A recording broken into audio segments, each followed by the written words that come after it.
This month, In the Life presents The Homosexual Lifestyle. Here's a lecture from Being Useful in This World 101. Dancing with the Big Boys. And there was this dynamic of music, of light, of people, of sweat.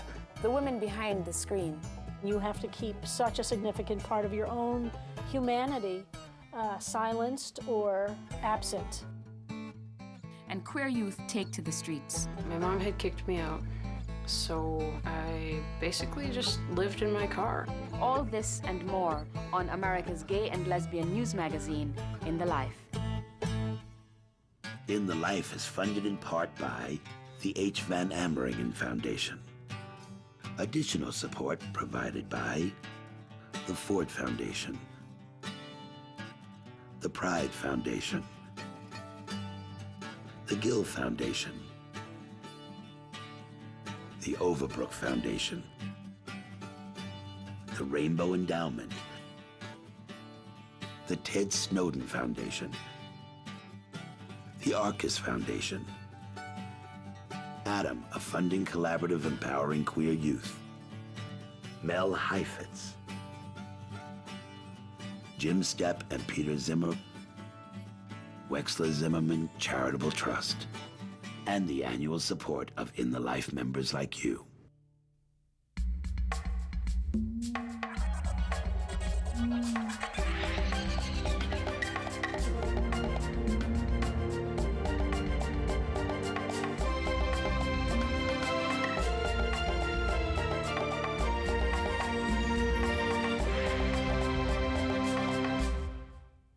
Welcome to In the Life.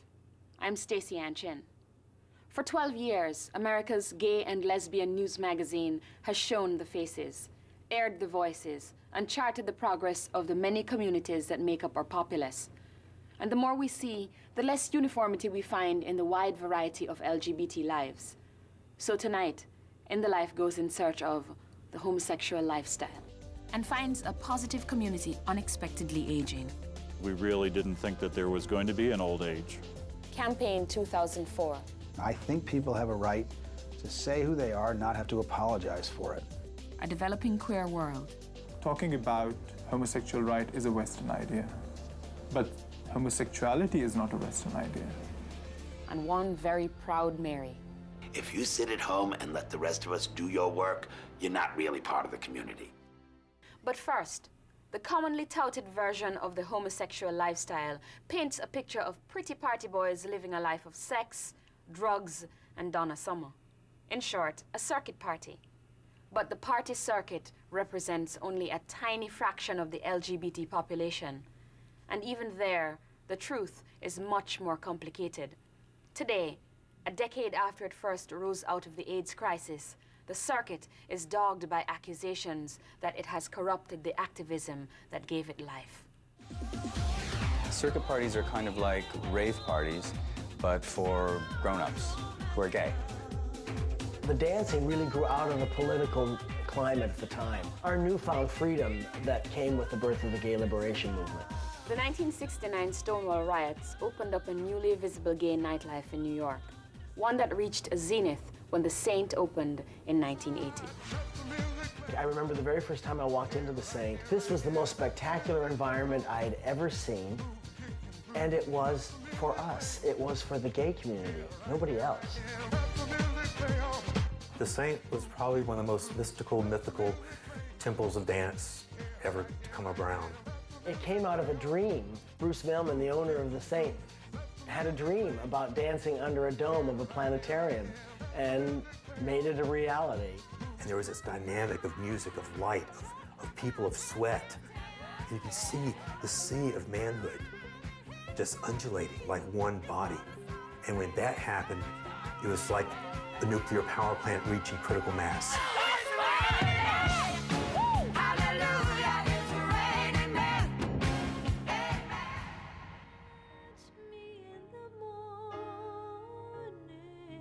And then all of a sudden you start going to more funerals than you go to dance parties. I believe that AIDS killed the Saint more than anything. Because these were the high-risk people. And these were also people on the cutting edge of a disease. Emotionally, Bruce Millman got tired of every year when he had sent out the renewal, because the membership was several thousand men. and he would get back things saying deceased. In 1988, due to the toll of the crisis, the Saint held its closing party. You could see people afterwards in groups holding on to each other and sobbing because of the people that we'd already lost, the people that we were going to lose. And there were people who were negative and wondering why not them. You know, everyone that they knew, everyone that they danced with or did drugs with or had sex with was dead, except them. And there was a quandary of how do I deal with this? People dealt with it by transforming other pre-existing parties into a response to the crisis. These different communities created these AIDS fundraisers as a way to finance their service organizations in their own community. A circuit party is a big gay event that usually has thousands of men. They journey from all over the world or the United States. That's how the term circuit arose. And it's a celebration. It can be like a loving environment. It can feel like really a sense of connectedness in the gay community. It's a lonely world out there, and any situation that you can place yourself in where you feel like you're part of a group, whatever that might be, it gives you a sense of comfort. Mark Nelson is a circuit party promoter and consultant. Circuit is almost a religious following for some people. And by the early 90s, circuit men would congregate in New York, Palm Springs, Montreal, Miami, and on Fire Island for the morning party. The morning party is a fundraising event that benefits the gay men's health crisis. It's a way to affirm that we are still in this, we are alive, and we're going to do everything possible to end this epidemic. But in the mid-90s, circuit parties were caught up in a heated public debate set off by reports of prevalent drug use. A debate which eventually focused on GMHC's role in the morning party.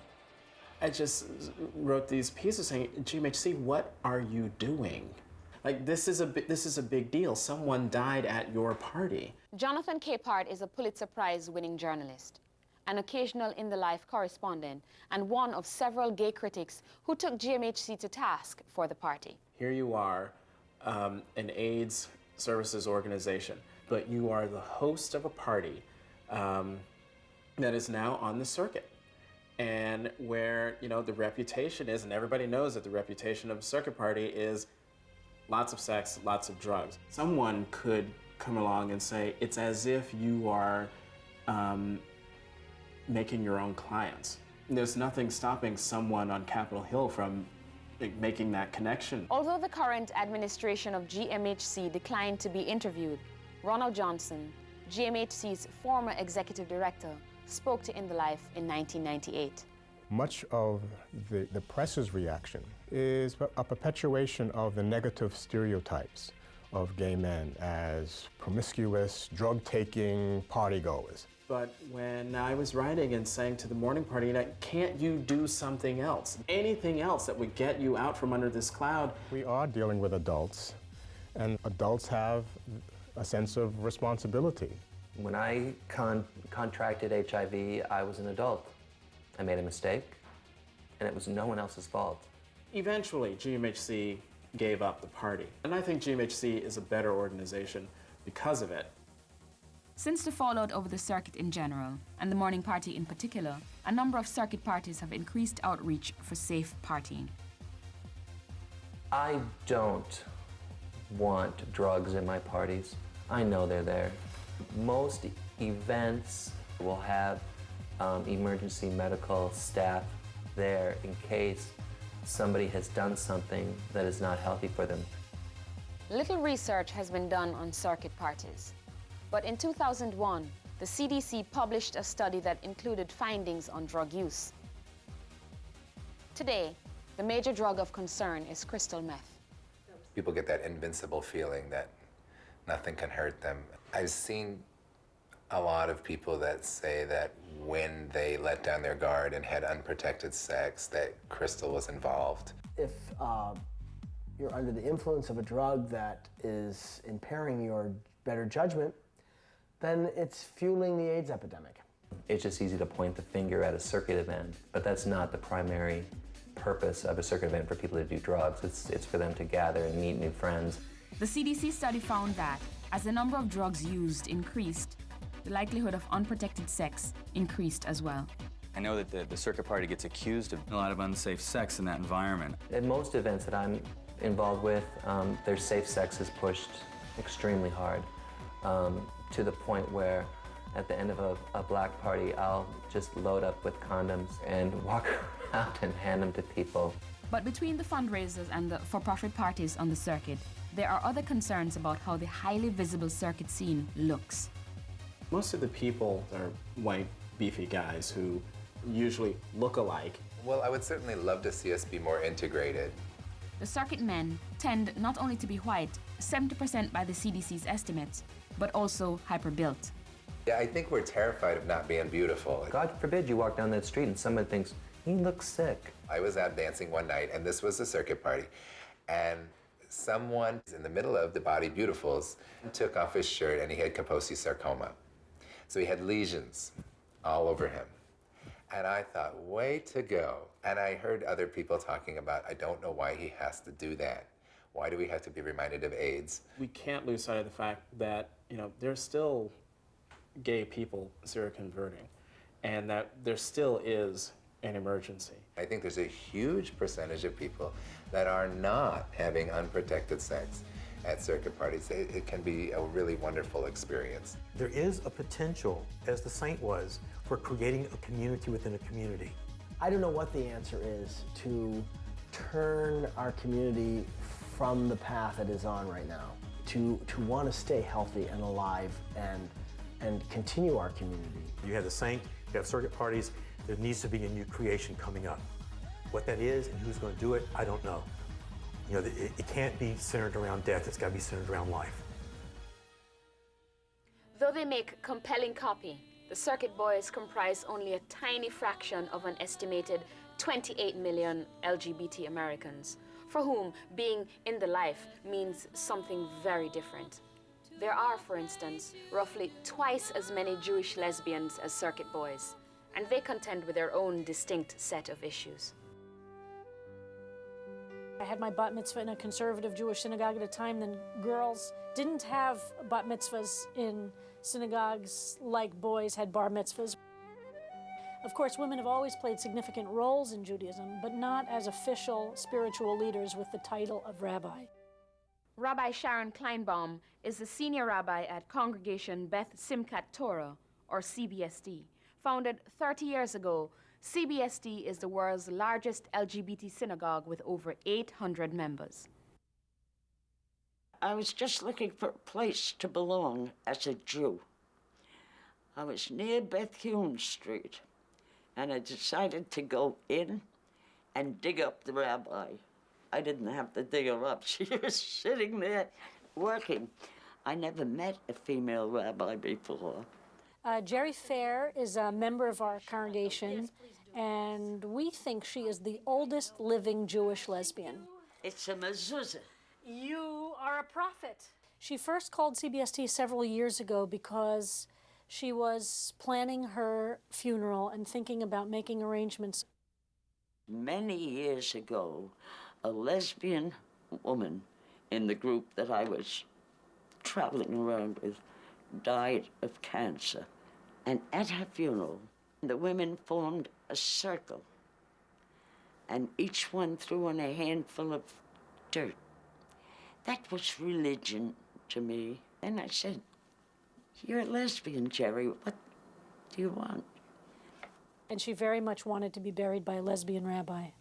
But until very recently, that would not have been an option. When I entered rabbinical school in 1985, there was only one out lesbian rabbi that existed anywhere in the Jewish world. There were other LGBT Jews, of course, but for the rabbinical students, the climate of the 80s forced them to keep their gay and Jewish identities separate. My second year in rabbinical school, a secret meeting was called. We were told the name of the city to fly to. We were given a phone number to call from the airport when we arrived in that city, and then we were told where to find the conference. This was the first conference for gay and lesbian Jewish professionals. People came from all over to be in an environment where it was possible to be both gay and Jewish.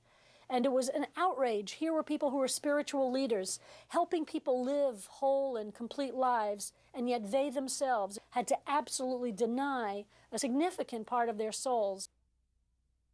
Rabbi Dawn Rose, who faced expulsion from school, shares a similar experience. I initially went to the Jewish Theological Seminary, which is conservative. My first day of school, I looked across the class and saw a young woman with spiky white hair, and I went, oh my, I'm in love, and oh my God, I'm in the wrong school. I was called to the dean's office and asked if I was in violation of the rules against being a homosexual. He told me that if I kept my head down and my mouth shut, that's a direct quote, maybe I would get through. But I would never know until I was actually ordained. It's very difficult to be able to be a full religious leader when you have to keep such a significant part of your own humanity silenced or absent. Much of the textual debate over homosexuality focuses on two controversial verses in Leviticus. Those two verses condemn men, a man who sleeps with a man like he would with a woman. It's considered an abomination, and that person should be put to death. These two verses have become used by religious traditions as the source of anti-gay bigotry and discrimination. Melanie Henderson, former board member of Beth Chaim Hadishim, or BCC, points out the necessity of interpretation. All of the stuff that's written in the Torah, all of the stuff that's written in the ancient writings, all the stuff that's in the Talmud, it's in Aramaic, it's in Hebrew, and it is required that it be interpreted. We study the Talmud, which there's all these rabbis, they take on a topic from the Torah, and they argue about it. And nothing is set in stone. It's meant to be interpreted every generation. So we're the new generation. This text right here that I have on my desk right now, which is this itself is the Bible with all of the interpretation surrounding it. The biblical texts are 2, 4, 5 or 6 lines on this page. Every other word on this page is an interpretation. Queer people did not invent reinterpreting the Torah. This is an ancient and deep part of our tradition. I find otherwise reasonable people in understanding the Bible as a living, breathing document to become Bible-thumping fundamentalists when it comes to those 2 sentences in Leviticus. Only a few verses later it says, rebellious children should be stoned to death. I don't know so many people who are advocating that as a response to teenage rebellion. There's a little teeny phrase in Leviticus that is v'chai bahem, and it means live by them, meaning live by the laws. And so you're not supposed to die by them. You're not supposed to have suffer a little death every day, because you have to separate yourself from the person you love if it's the same sex. Sexuality is a deep part of our souls, and we can't simply say, okay, just stop being gay and you'll still be a whole person. Theoretically, the Reform movement presents an inclusive attitude towards LGBT congregants and ordained LGBT rabbis. However, the reality in predominantly straight congregations is far more complicated. I now am assistant rabbi at a big Reform temple in New Jersey. I absolutely love the job and love the people, and they're struggling with the issue of my lesbianism. I have to have my Judaism be largely separate from my family because they're not fully accepted there. The spouse of the rabbi or any other clergy is recognized during high holidays, and I asked for that for my lover, and it was denied. The impact of rabbis like Sharon and Dawn reaches far beyond the LGBT community. I'm not just trying to get a little piece of the pie. I'm not just trying to open up Judaism to make room for me as a lesbian. I'm trying to change Judaism itself. And I'm trying to change the nature of religion in America. I'm trying to change the way we talk about God and think about theology. And a part of that is absolutely because I'm a lesbian. I found in Judaism a religion that spoke to me as an already marginalized person, that spoke to me about being able to turn my marginality and what was hard about my life into something that was positive and a celebration. I think the queer sensibility is what is going to help save contemporary American religion, in particular Judaism. That people who are so-called the outsiders are really full of the deepest truths that society is desperately in need of. And I think this is a great gift that we have to offer. Perhaps the most overlooked of our community's lifestyles, and certainly the most disconcerting, is that of an invisible population of teens.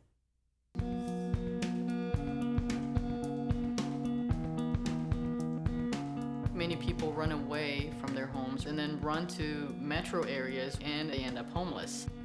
My mom had kicked me out, so I basically just lived in my car. I was in a studio with about 4 other people, sleeping on the floor.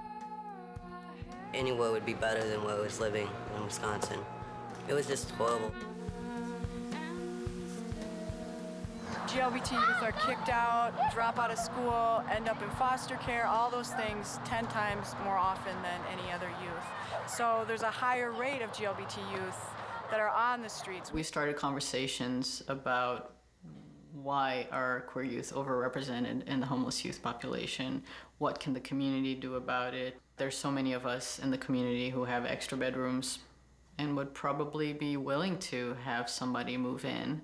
Let's ask the community if they're willing to do that. The result was Host Homes, a grassroots program that links homeless LGBT youth with welcoming LGBT homes.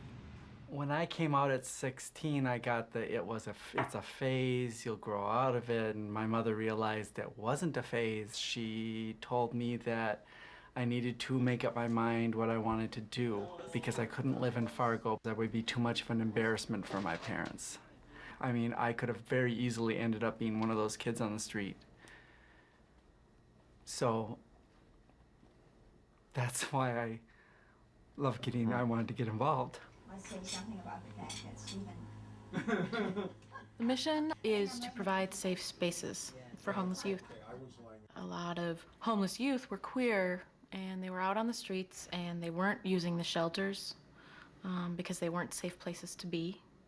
The shelters that are out there tend to be very scary in the sense that they're not safe. I had to leave because some of the staff seemed shady towards me, you know. There's a lot of things going on that I knew about that I couldn't prove, so I had to get out of there.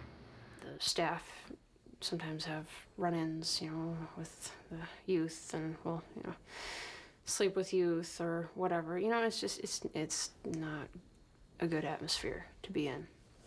So it sort of perpetuates you being on the street because you don't want to be in a shelter, and you figure, oh, I'm better off on my own. I think that a lot of youth are aging out of the system, and with how the foster care system is set up, when you turn 18, you're pretty much sometimes turned out on your own. I started coming to the realization that I'm trans.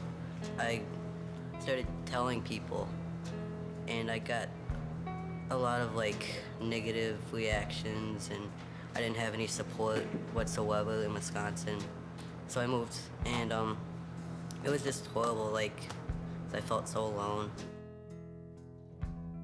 My mom had kicked me out. She was sort of embarrassed of me because I had shaved my head and she was having issues with me being a gay teenager. I basically just lived in my car.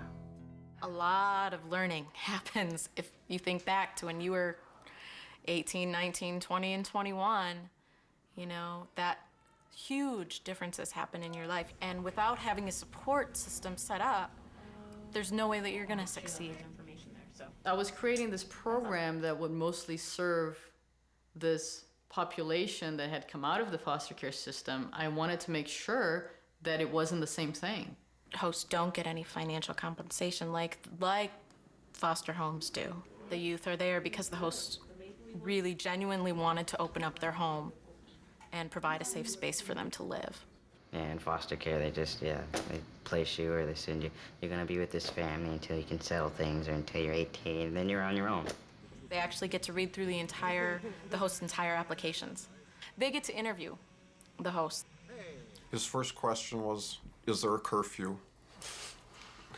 Big question for a 18-year-old. Andy and Kim's I absolutely love going to because they always feed me. Oh, yeah. Of course. We talk about how things are going. If we need to nag Steven on something, sometimes we do it then. Here's another one. When I first met them, we had a dinner and I felt safe enough. You know, like, because at the time I had just moved from Wisconsin because I had come out as transsexual and a lot of people weren't okay with it. And so I was kind of feeling burned, like I feel like extreme fear of rejection. And like just the fact that I felt okay to like tell them right when I first met them that I'd like support from you guys, helping me deal with, you know, my growth. Just that foundation of safety. I mean, they feed me, so, and that's a bonus too. Come on, toughen up. Before I entered this program, I didn't have any support system, and I was struggling with my sexuality, you know, and being homeless. And so you compile all of those things, and it leaves you feeling pretty hopeless. If I hadn't moved in with them, I don't know where I would be right now. The GLBT Host Home program is the only program of its like across the country. It is a community response to a community need. And I think it's also important because it gives the GLBTQ adult community an opportunity to really be a part of the solution. There's some pieces of my own personal history around the importance of family and having significant adults step up. I lived in foster care through high school and know how really important it is for adults to step up. Holly and Omar are both living independently now and are each pursuing careers that focus on education. Right now I'm trying to sort of give back my time. Hopefully can get this position with the Y. I'm working with after school, like youth, and working with some of the younger kids in me, like kindergarten to junior high. What I want to do is use the power that film has to make change. Open people's minds a little bit about some of the issues that they don't necessarily think about every day. I've been homeless for about a year and a half. And we were on the streets together for about 3 months. This house was built 1905. You turn on the heat, it goes right out. Holly still has a key to the house. I like knowing that she thinks of this as home base. I do plan on being a part of Michelle and Jill's lives, you know, for a long time, as long as they'll let me do laundry. We have homeless youth or queer. We have adult queers with extra bedrooms. At its most simple level, it's beautiful. Why can't we have this in every community? We started the foundation soon after Matt's death. Actually, we incorporated on his birthday in 1998. When Matt was in the hospital, we began to receive a lot of some money, a memorial to Matt, or help with hospital expenses or legal expenses or things like that. College students sending us $1 to go get a cup of coffee. You know, it was a very touching experience. These people were sending the money from their hearts, and we wanted to do something really positive and productive for them with this money. We started as a memorial foundation, but now we are absolutely proactive, interested in getting the message out and creating an environment of acceptance and respect. This is Judy Shepard, and you're watching In the Life. Still to come on In the Life, dangerous living. It's not impossible to go out and have sex, but it is impossible to live a gay and lesbian life. Introducing Campaign 2004. All we're talking about is equality under the law. The new frontier in the AIDS crisis. We're seeing things that we've never seen before. And in combination with HIV disease, the picture is definitely muddled. It's very gray. And of course, Harvey. Don't make me give this lecture again next year. As America gears up for the presidential elections this November, In the Life has invited all announced candidates to discuss their plans for America's queer population. And in the coming months, we'll profile all candidates who agreed to appear on In the Life in our new series, Campaign 2004. Our first candidate is the former governor of Vermont, Howard Dean. I think people have a right to say who they are and not have to apologize for it. Howard Dean, the governor of the state of Vermont. Provincetown did not move to Vermont, as many had predicted. The National Education Association is not dedicated to recruiting all children to become homosexual, as many people predicted. And because those things simply didn't happen, people are back to doing what Vermonters always do, which is to live their own lives. In December of 1999, then Governor Howard Dean led the effort to institute civil unions for gays and lesbians in Vermont. What the Civil Unions Bill does is to say that a gay person who is not allowed to get married has the same rights that I do. All these things that I can get because I'm married without thinking about it, gay people couldn't get in our state. Now they can. It was history in the making. When we're talking about civil unions, we're not talking about some sanctioning of some lifestyle that people disapprove of. We're simply talking about legal rights. There were many conservative Democrats who were uncomfortable with this whole notion, and what I did was just go and spend time with them. I went and had big public meetings in different parts of the state and let them give me hell for 2 hours about why I did this, and I explained why what we did had to be done. And in the end, I got most of them back. All we're talking about is equality under the law, and I believe that most Americans, whether they're comfortable or uncomfortable with the gay and lesbian community, believe that all Americans should be equal under the law. When the Emancipation Proclamation was signed, the majority of white people in the North did not support it, and Lincoln did it anyway after much agonizing. We believe in human dignity in Vermont, and even though we struggle with it because we're human beings, we try to keep the ideals of what Vermont is and what America is.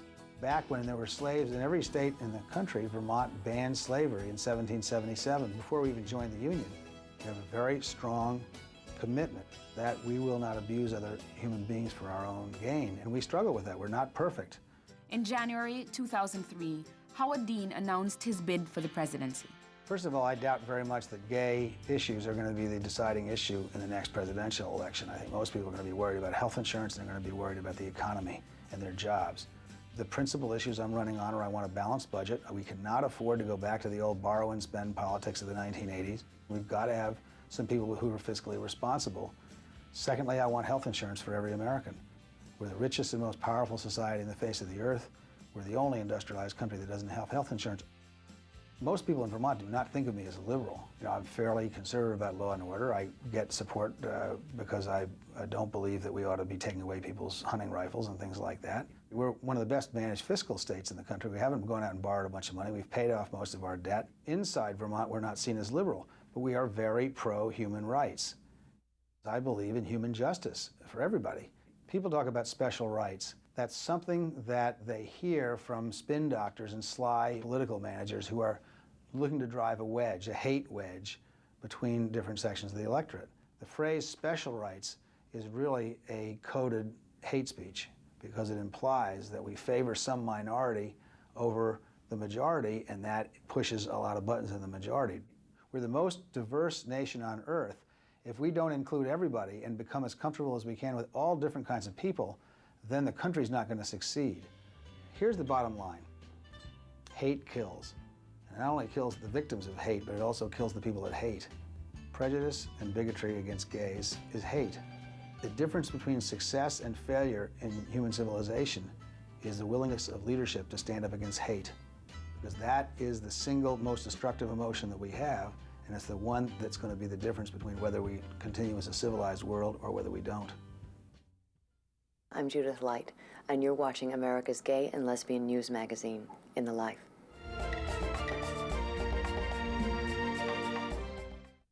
Just to further complicate the elusive definition of this homosexual lifestyle, In the Life decided to follow filmmakers John Scagliotti and Janet Boss into the developing world, where LGBT people are emerging along with everyone else.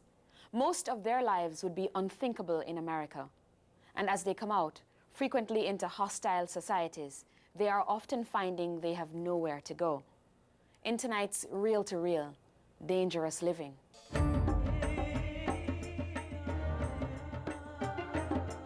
My sexuality is my own sexuality. It doesn't belong to anybody. The crime that you've been accused of is just one of the taboos that nobody should talk about. Sex, religion, and When you have a taboo, it's difficult to share it with other people. Homosexuality has always been in the world. I mean, from ancient times. It's not impossible to go out and have sex, but it is impossible to live a gay and lesbian life. And I find so much of same-sex references, etc., in our temples' depictions, in our sculpture, in our art. Each country has a distinct flavor, a distinct history, a distinct culture, and their own oppressive elements that they have to deal with. In Pakistan, for example, the law against sodomy is not a religious law. It's a law that we acquired or we inherited from our colonial past. In fact, it is homophobia, I think. That is a Western thing. We have a big history of tolerating homosexuality in the Islamic civilization. So I think in an Islamic country where I come from, it's a very, very thin line. As long as you don't identify yourself, you're gay, you can practice homosexuality, but the moment you talk about it, it becomes a problem. There are definitely more regions or more countries that are more tolerant than others. Latin America has very visible gay culture. Pride parades, parties, organizing, all kinds of gay and lesbian culture. Coming out is a political process. Talking about it is a political process. To make a statement and walk on a street and say, hey, I'm gay, is a very, very strong statement to make. That's a price to pay for visibility. It takes a lot of courage. Sentí un poco de temor porque protestar por algunas cosas en estos países es desde ya un hecho peligroso. We didn't want to say it's a gay march. We put it under human rights. We were there also in the front line with our rainbow flag and everything. They could be seen by their families. They could be seen by the press. They could be photographed with their friends. And I think these people in our film were talking about the first time they ever did that and how life-changing it was for them to do that. I've never cried so much that I cried that day. It was just too much. It was the best day of my life, I would say.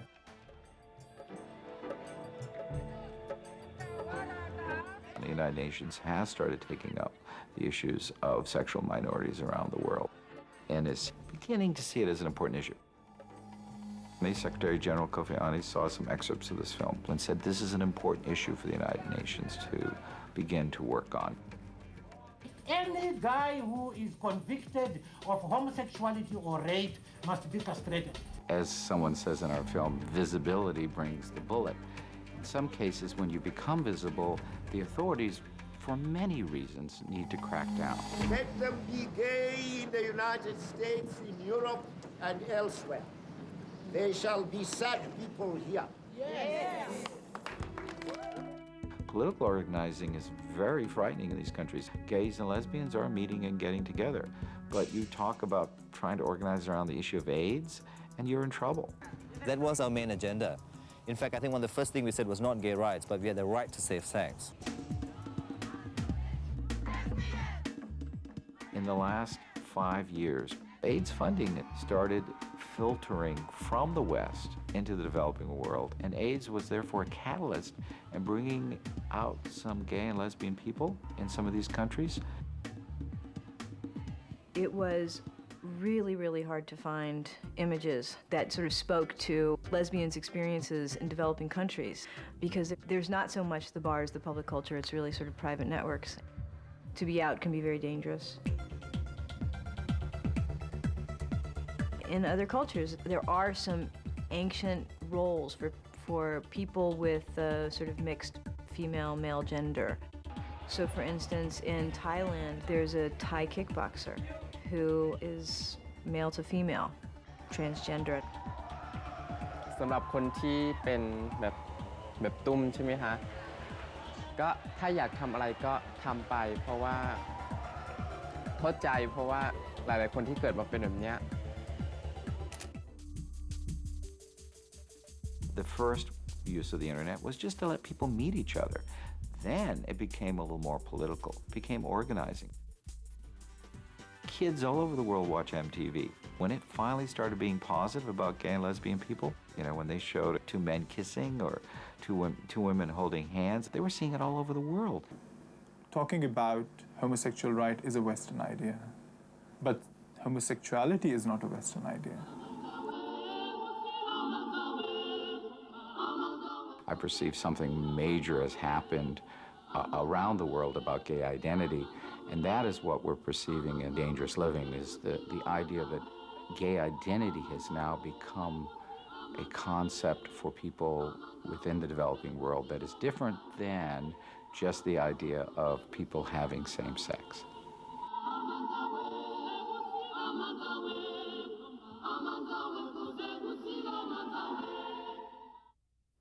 AIDS infections in adults over 50 are rising twice as fast as those in younger adults. And in the past decade, as medications have improved and positive lives have been extended, the number of people above 50 living with AIDS has more than quintupled, producing a burgeoning lifestyle that no one ever expected. I live in a city that's full of history. Philadelphia is much more than home to Bert. His family settled here in the 17th century. So it was only natural that he developed a love for history and, as a result, antiques. So much so that he opened his own shop not far from the neighborhood known as Antique Row. And had enough money to start my own business, and I thought it was about time to get out on my own, which I did in 1987. Had the shop for 15 years. But today, that's all a distant memory. Bert, who says he was infected around 1990 and was diagnosed with full-blown AIDS 5 years ago, was forced to close the shop shortly after he got sick. 10 years ago, I was a middle-class gay man, and now I live below the poverty level. Unfortunately, Bert's story is not uncommon. It's a cruel twist on what many think of as one of the greatest medical developments of our time. HIV is becoming more a long-term chronic condition than an immediate death sentence. But now that many people with HIV are living literally decades after diagnosis, there are long-term implications, not just financial, but medical and social as well. I used to think of myself as a dinosaur, being the age that I am and still being alive when all of my contemporaries and my friends are dead, basically. I now think of myself more as an endangered species. But being alive longer is nothing that people like Bert, now 56 years old, ever planned on. Now that we have the new medications and we're looking at people living longer, the rules have changed. Dr. Margaret Chesney is Deputy Director of the National Institutes of Health's Center for Complementary and Alternative Medicine. One of her specialties is HIV. People spent down the money that they had, and then in the midst of doing that, they discovered these new medications and people's life trajectory changed dramatically. It was as though someone opened a whole new chapter of their life, but they didn't have the resources to help fund that chapter. That'll give you your demographic, like... Bert is trying to fund his chapter by working part-time at Philadelphia Fight, an AIDS services organization. I'm on 10 medications for 4 or 5 conditions. Fewer than half of those prescription drugs are for AIDS. The others? Heart disease, high cholesterol, arthritis, gout, and depression. That's another big piece of the puzzle for those growing older with AIDS, dealing with the conditions that typically come along with aging, side effects, frequent changing of regimens because one drug doesn't work well with another, and never really knowing whether a symptom is AIDS-related or age-related. The old joke is that if you hang by your fingernails long enough, you get used to it. 5 years of these things, I've become used to them. We've only been watching this disease for about 20 years. We've only had some of the antis, maybe 10. Look straight over my shoulder. Dr. Veronica Jenkins runs a practice that handles well over 1,000 patients in Washington, D.C. On this day, Brenda Carpenter is in for a checkup. HIV positive, 68 years old, and also dealing with 5 other conditions, many age-related. We're seeing things that we've never seen before. And in combination with HIV disease, the picture is definitely muddled. It's very gray. The other concern, the long-term effects of the newer medicines for HIV, particularly protease inhibitors. We didn't understand the quality of life that living longer would cause them to have as a result of the medicine. And for people like Bert, that means lingering fears. I've had the occasional scare where I've had tests done for liver function and kidney function, where there were indications of elevated toxicities in both my liver and kidneys. So Dr. Jenkins and others are calling for more research and more physician training in these areas, primarily because of statistics like this one. A survey of 330 primary care physicians found that 40%, nearly half, report rarely or never asking patients over 50 about HIV. The thing is, most primary care physicians don't see us older folks as being at risk. And we don't always feel comfortable sharing the details of our sex lives with a doctor who may be half our age. Educational videos like this one are trying to combat the problem of missed chances and misdiagnoses. But it takes more than education. Experts say it often means doctors having to play detective. Unfortunately, there are examples where people came to their primary care clinicians. They were seniors and they said, you know, I think I really ought to take one of those HIV tests.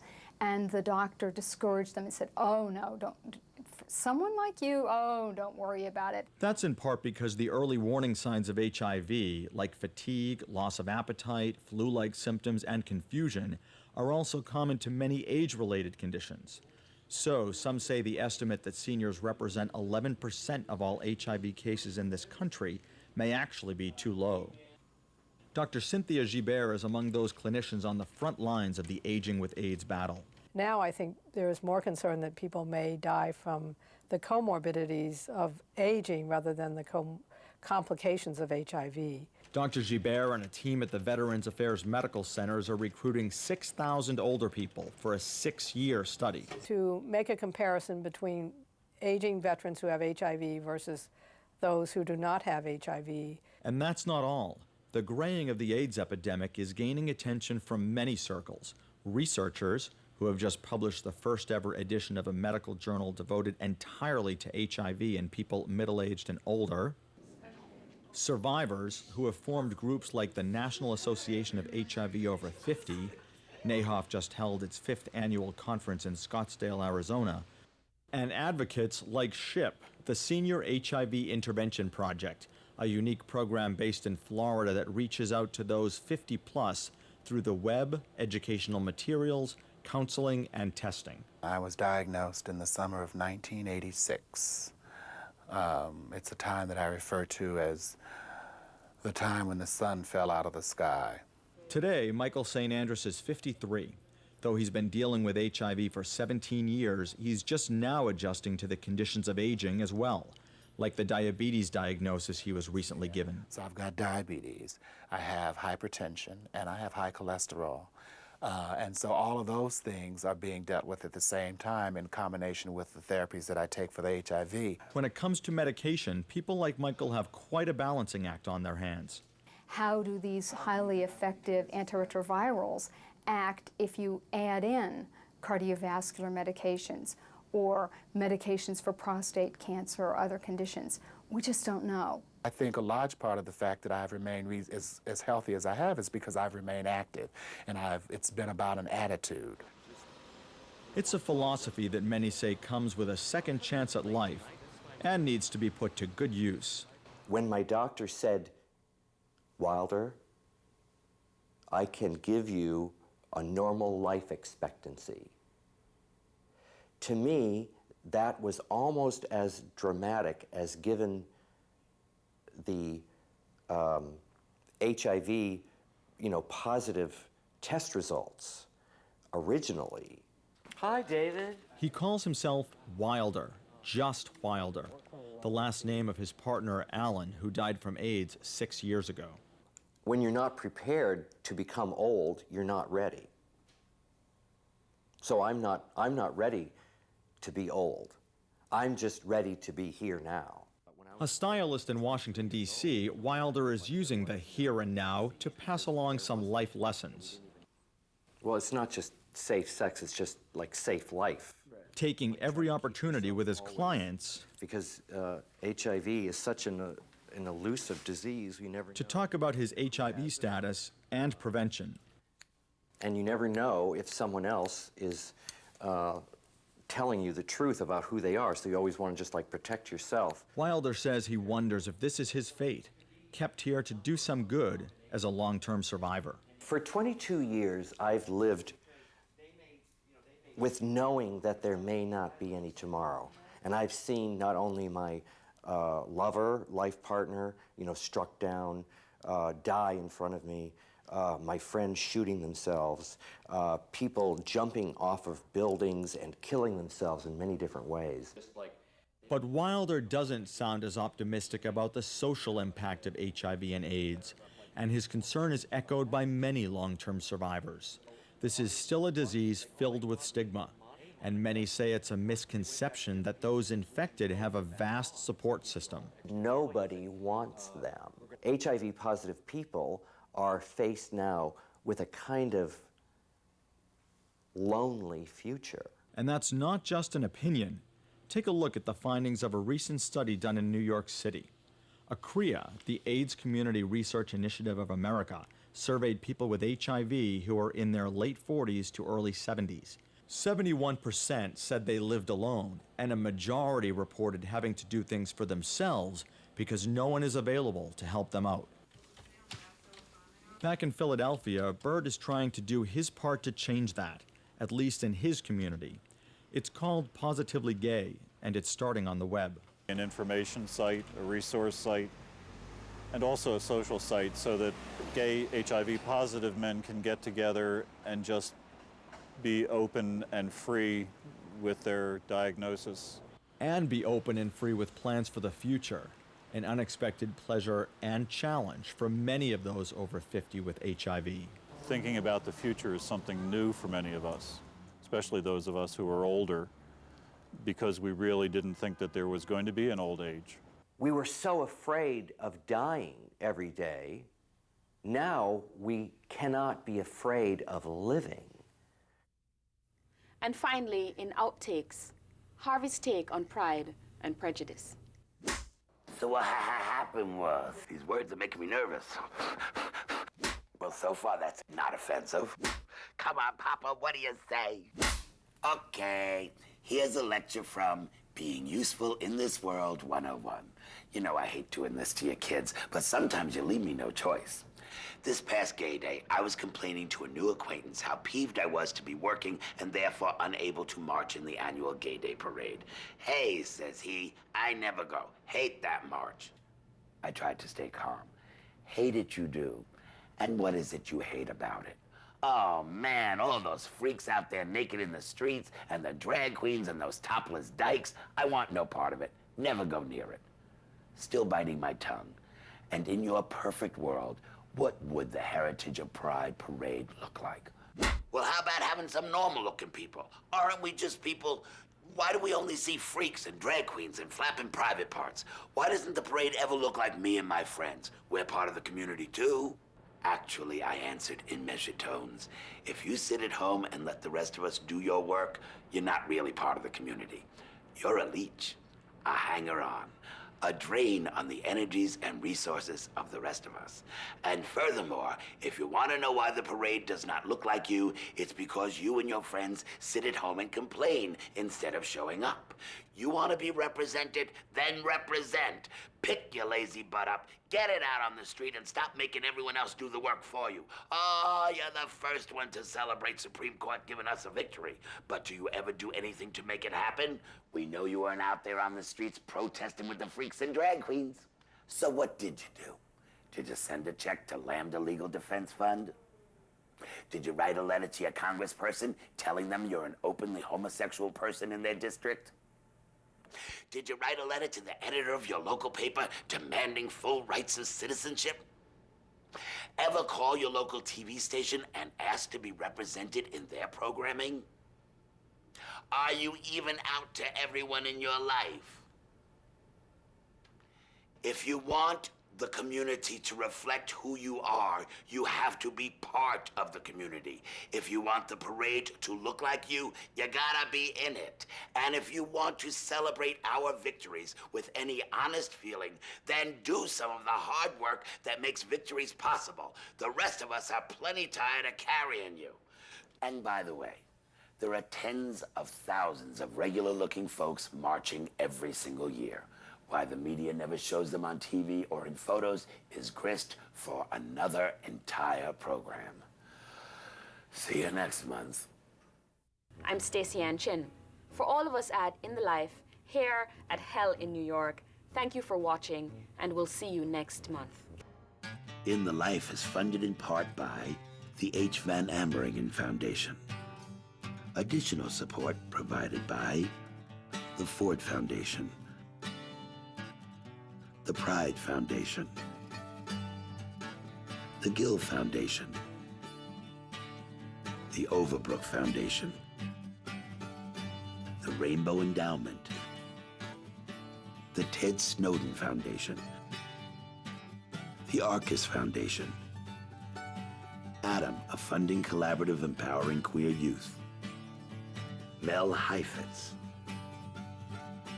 Jim Stepp and Peter Zimmer, Wexler Zimmerman Charitable Trust, and the annual support of In the Life members like you.